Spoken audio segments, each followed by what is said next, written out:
Hello friends, கோதுமை மாவில் மோமோஸ் எப்படி செய்யலாம் பார்ப்பாங்க. ஒரு தவால எண்ணெய் ஊற்றிட்டு வெங்காயம், பச்சை மிளகாய், கேரட் துருவல், கோஸ் துருவல், அதுக்கப்புறம் கொஞ்சம் சால்ட் போட்டு மூடி வச்சுருங்க. ஒரு தக்காளி பழம், வரமிளகாய் போட்டு தண்ணி ஊற்றி ரெண்டு நல்லா கொதிக்க விடுங்க. இது நல்லா வெந்துட்டுங்க. மஞ்சத்தூள், கரம் மசாலா, வத்தத்தூள் நல்லா போட்டு கிண்டிட்டு மல்லித்தலை போட்டு இறக்க வேண்டியதாங்க. அவ்வளோதான் முடிஞ்சிச்சு. இங்கே தக்காளி பழம் வெந்துட்டு அடுப்பு ஆஃப் பண்ணிவிட்டு ஆற வச்சுருங்க. அப்புறம் சப்பாத்தி மாவில் திரட்டிட்டு நல்லா இங்கே பார்த்தீங்கன்னா இந்த மாதிரி டிசைன் போடுங்க. நம்ம வந்து கலவை பண்ணியிருக்கோம் அதெல்லாம் உள்ளே வச்சுட்டு இந்த மாதிரி பண்ணால் நமக்கு ஈஸியாக இருக்கும். கீழே வச்சு நான் செஞ்சு காமிச்சேன், கையில் வச்சு செஞ்சது ரொம்ப ஈஸிங்க. நம்ம வந்து இட்லி சட்டியில் தாங்க வேக வைக்கணும். ஆவியில் வேக வச்சு சாப்பிடுங்க. மோமோஸ் சரியான டேஸ்ட்டுங்க.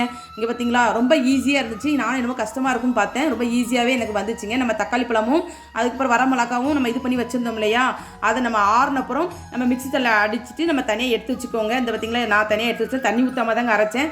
பேஸ்ட்டு மாதிரி இருக்கும். எடுத்து வச்சுக்கோங்க. ஒரு தாளிப்பு தாங்க. கடுகு எதுவும் போட வேண்டாம். எண்ணெய் ஊற்றிட்டு நம்ம இதை போட்டு கிண்டிட வேண்டியதான். சால்ட்டு இல்லைன்னா சுகர். ஏன்னா சால்ட்டு தான் போட்டுட்டோம். உங்களுக்கு சுகர் வேணால் சுகர் போட்டுக்கோங்க. அவ்வளோதாங்க.